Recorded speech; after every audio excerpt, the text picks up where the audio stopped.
I'm onye Aniocha North. Aniocha North. Yeah. I'm Delta State. Yeah. Aniocha North. Aniocha North Obio. Obio. Yeah. I'm onye Obio. Delta. Delta. Aniocha North. Delta State. Delta North. Yeah. Delta North. Yeah.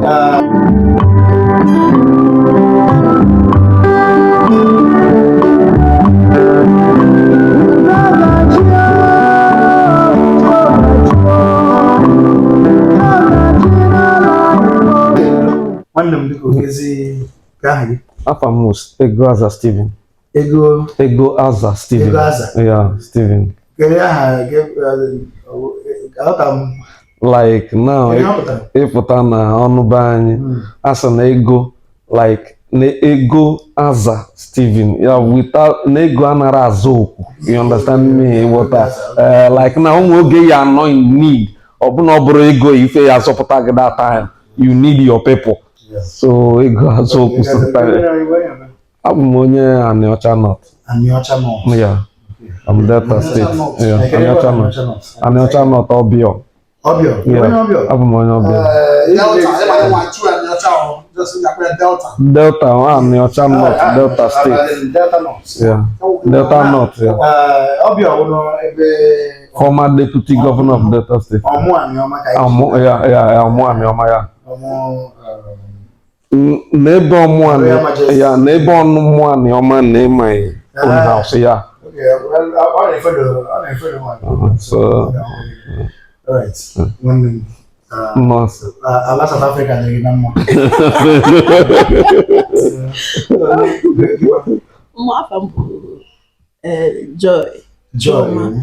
Choma Arukwe.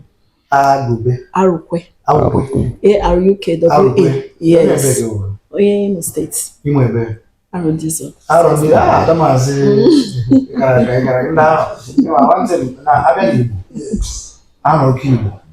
Why? Shidike.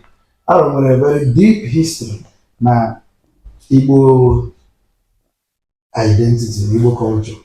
Ndị arọ ahụ bụrụ ndị arọ dizọ. Enwere arọ ngwa. Nwere arọ chukwu. Arọ spread. Nwere arọ spread. Enwere arọ igwere. Nwere arọ kanko. Ya ahụ furu nne. Ihe nọ mụ na ndị arọ they all have another segment, but they are great. I cannot harm an arrow person. I cannot draw the arrow from Ebemish. I cannot draw the blood of an arrow person. I'm forbidden. But you are where you go and let us do. What's your mom? Give the mic. Okay. More Mr. T. There is.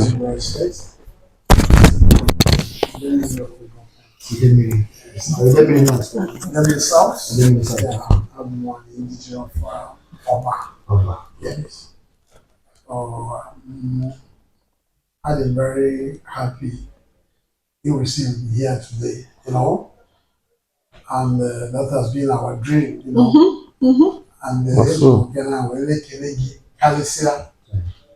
And all your effort you are putting in this unified Igbo, not only, and I'm glad today you are reaping it because it's one of the efforts that you came on about today. Yes.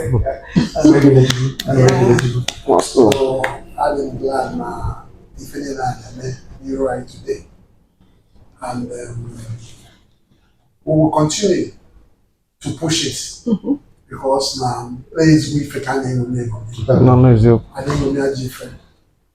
So now, ija idea, yani tambolo. Diko tu ese yani tambwe be teacher. Aifu akage no sobo, aifu akage na Delta, Ikwere, ebe di teacher. Kogi, banki mabenu afu ya kaji dia. So and Wesiki extend that they are in Malaya and South Africa. They get twice no Paliba when they push around on our website. We didn't know here, but one of the people so when I supported this gem, now Padogi from South Africa. Leg one. Thank you. if I do the Bible, there's a lot of people that are still going to come. Okay. But just now, I know they go to know why you go to it before other people are there. Okay. So one of them asked me when it will be can call me. No matter how little they are, they means a lot to us because the fact they're happy. Ecuador can be unified, food. You put a little guayasa. I went aga. Then you call it if one day I man do yapo one day. So na Jema and I do naga. He said, my former. Oh, no, you can 2023. Yeah, 2023, early 2023, Mr. T. You know, him job that I owe his dedication. One are the busy, we don't know, but every day we have a meeting. Yeah, say, what can you do? What can I was say? I don't know now. Oh, no, I asked walk over the meeting. Yeah. He will dedicate himself. Come on, but who will go? Yeah, push up. It shows dedication. However, support. Yeah, when you mean that's unified emotional honesty. Mana ekelem nagaro nukaricha because one of these in the by support because of lack of trust. Because in the by I go bruise when they apata when they na apatala. Say na how kwa ka ha ga emete link na ha ga ebute ni oba bute ji na ihe at the end of the day owo ya and he support to child ya we now you know neither na internal politics you understand yes the organizational politics maybe yeah who are the diaspora and very sad well I make a lulu ahamu ezibota ahamu chukwemeka ndoka ojemba enwilo anyanwụ eduere anyanwụ gonu jima na-aga njem na-aga mba na mba ga-agbakọ Igbo ọnụ. I ji the last 2 years jiri mugesi ọkụ ihe dynamite set up dynamite because o nwere wall enwere nkume eji gbochie ọganihu ndị Igbo in the unification side because I want to Igbo unify ya ọganihu So much progress. so ọganihu ahụ anyị ndago with nnukwu okwute kedu otu a ga-esi dị okwute ga-akwali aka ọkwa meji a greater force jiri gbawa ya. That was why we were led by the Spirit. Mmụọ nke Chukwu, mmụọ ọma. Anyị eji mmụọ ọjọọ abụọ. Anyị ji mmụọ dị ọcha aka ọcha. Eziokwu n'ụtụtụ, eziokwu n'ehihie, eziokwu n'abalị. Anyị ara achọ ka anyị rijuo afọ taa. Anyị na-achọ ka ọ dịrị Igbo na mma maka ọ dịrị Igbo na mma anyị eriwezi. Onye shi mara arala ndụ ya mbụ. Mana anyị ga-abụ ọrụ. Ọrụ ahụ ka anyị ji bịawa South Africa because I have been those dynamites here may explode gbawasiwa those rocks by on the Ikwere I need voice on the Eka I need voice on the Okwa I need voice on the Oba I need voice nyere na I need voice na-ekwuzi okwu now On their own. Mụ na-agwazi onye Ikwere na ọwụ onye Igbo Because they have seen onye Ikwere anyị mụnyere ọkụ na-agwazi ndị Ikwere na ha kwalere. that is so nothing but the truth. That is it. So ihe a ga-ejizi Chineke nyekwa anyị another vision say ngwa there is no much you can talk again.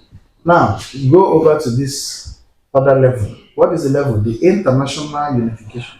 The international, that is ojemba ahụ ga-agawazie ga-achọtazi ụmụ Igbo. Yeah. Because I want more disadvantaged issues, more things in him the guy has in him. I believe Southeast, every guy about Southeast. I want a security problem. I want an infrastructural problem. I want a leadership problem. a lot of problem Gianni. One nama, 1 year. Another. So while we are unifying our borderlines, one half foreign states, ndetire CBA na another states. The kind of we need to now visit India because the percentage of India Igbo hope on diasporans for hope, for even for daily bread.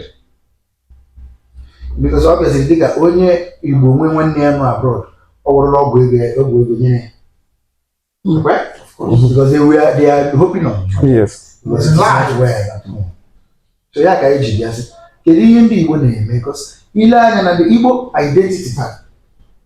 The Igbo identity is the only identity that is suffering persecution.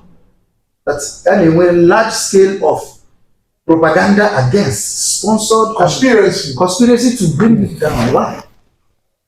Igbo got no in South Africa. Igbo got no in Ghana. These things are beautiful. Are we going to watch? Are we going to sit back idly and do nothing? We must come. Project the image, the good image of the Igbo. The good side of the Igbo man. Locate the good Igbos like you. Those who sees a brother and call him a brother. Those who wants to better their life and better their society and foster relationship between brothers as in the Igbo. Because we carry that identity. In fact, when Igbo no go na identity as an Igbo is what more than passport. It is the highest passport. It is the highest currency.